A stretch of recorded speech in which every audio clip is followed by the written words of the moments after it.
அஸ்ஸலாமு அலைக்கும் வரஹ்மத்துல்லாஹி பரகாத்துஹு. பிஸ்மில்லாஹிர் ரஹ்மானிர் ரஹீம். அன்பான சகோதர சகோதரிகளே, எல்லாம் வல்ல அல்லாஹ்வின் நல்லடியார்களே, நாம் இன்று காணவிருக்கும் தலைப்பு வாக்கை நிறைவேற்றுங்கள், வாக்கு விசாரிக்கப்படும். அல் குர்ஆன் அத்தியாயம் 17 வசனம் 34. இந்த வசனத்தின்படி வாக்குறுதிக்கு மாறு செய்வதற்காக மறுமையில் பதில் சொல்லியே ஆக வேண்டும். மேலும் இவர் செய்கின்ற இந்த பாவம் அல்லாஹ்வுக்கு செய்த பாவம் மட்டுமல்லாமல் அடியாருக்கு செய்த பாவம் ஆகும். அல்லாஹ் தனக்கு ஓர் அடியான் செய்த பாவத்தை அவன் நாடினால் மன்னித்து விடுவான். ஆனால் அந்த பாவம் ஒரு அடியான் இன்னொரு அடியானுக்கு செய்த பாவமாகும். இதை சம்பந்தப்பட்ட அடியான் மன்னிக்காதவரை அல்லாஹ் மன்னிக்கவே மாட்டான். பாதிக்கப்பட்ட அடியான் மன்னிக்கவில்லை எனில் அதற்கு ஈடு செய்ய மறுமை உலகில் எந்த கரன்சியும் செலவாணியும் செல்லுபடியாகாது, அமல்கள் என்ற செலவாணியை தவிர. அப்போது இதுபோன்று வாக்குறுதிக்கு மாறாக ரகசியத்தை வெளியிட்டவன் மலையாக செய்த அமல்கள் அவனிடமிருந்து பறிக்கப்பட்டு பாதிக்கப்பட்டவனிடம் கணக்கில் வரவு வைக்கப்படும்.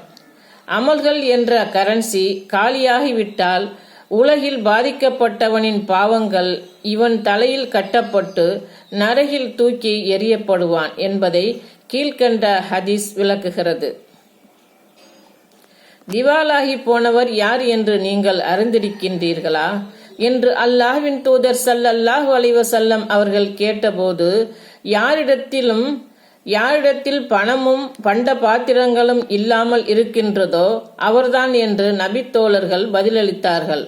அப்போது நபி அவர்கள், எனது சமுதாயத்திலிருந்து திவாலாகி போனவர்கள் மறுமை நாளில் தொழுகை, நோன்பு, ஜகாத் ஆகியவற்றை கொண்டு வருவார்கள். மேலும் அவர் இன்னொருவரை திட்டியிருப்பார், அவர் மீது அவதூறு சொல்லியிருப்பார், அவரது பொருட்களை சாப்பிட்டிருப்பார், அவரது இரத்தத்தை ஓட்டியிருப்பார், அவரை அடித்திருப்பார்.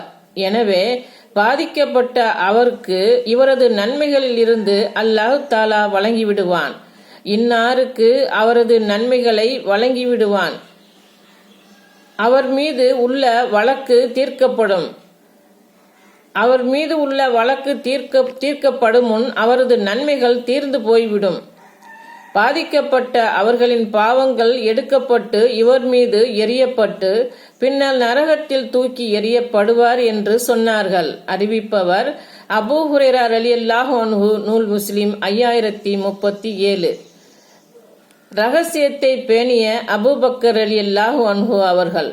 உமர் ரலியல்லாஹு அன்ஹு அவர்கள் கூறுகிறார்கள், நான் உஸ்மான் பின் அஃபான் அவர்களை சந்தித்து என் மகள் ஹப்சாவை குறித்து எடுத்து கூறி, நீங்கள் விரும்பினால் என் மகள் ஹப்சாவை உங்களுக்கு திருமணம் செய்து வைக்கிறேன் என்று கூறினேன். அதற்கு உஸ்மான் ரலியல்லாஹு அன்ஹு அவர்கள், இந்த விஷயத்தில் நான் யோசிக்க வேண்டியுள்ளது என்று கூறினார்கள். சில நாட்கள் பொறுத்திருந்தேன். பிறகு உஸ்மானை சந்தித்த போது, இப்போது திருமணம் செய்து கொள்ள வேண்டாம் என்றே எண்ணியுள்ளேன் என்று கூறினார்கள். ஆகவே நான் அபூபக்கர் ரலியல்லாஹு அன்ஹு அவர்களை சந்தித்தேன். அவர்களிடம், நீங்கள் விரும்பினால் என் மகள் ஹப்சாவை தங்களுக்கு திருமணம் முடித்து வைக்கிறேன் என்று கூறினேன். அபூபக்கர் அவர்கள் அமைதியாக இருந்தார்கள். எனக்கு அவர்கள் எந்த பதிலையும் கூறவில்லை. எனவே உஸ்மான் அவர்களை விட அபூபக்கர் ரலியல்லாஹு அன்ஹு அவர்கள் மீதே நான் மிகவும் மன வருத்தம் கொண்டவனாக இருந்தேன். சில நாட்கள் பொறுத்தேன். பிறகு அல்லாஹ்வின் தூதர் ஸல்லல்லாஹு அலைஹி வஸல்லம் அவர்கள் ஹப்சாவை பெண் கேட்டார்கள். எனவே அல்லாஹ்வின் தூதர் அவர்களுக்கு ஹப்சாவை திருமணம் செய்து வைத்தேன். பிறகு ஒரு நாள் அபூபக்கர் அவர்கள் என்னை சந்தித்த போது, நீங்கள் என்னிடம் ஹப்சாவை குறித்து சொன்னபோது நான் உங்களுக்கு பதில் எதுவும் கூறாததால் உங்களுக்கு என் மீது வருத்தம் இருக்கக்கூடும் என்று கூறினார்கள். நான் ஆம் என்றேன். அதற்கு அபூபக்கர் ரலியல்லாஹு அன்ஹு அவர்கள், நீங்கள் கூறிய போது நான் உங்களுக்கு பதில் கூறாததற்கு காரணம், அல்லாஹ்வின் தூதர் ஸல்லல்லாஹு அலைஹி வஸல்லம் அவர்கள் ஹப்சா அவர்களை தாம் மனம் புரிந்து கொள்வது பற்றி பேசியதை நான் அறிந்தேன்.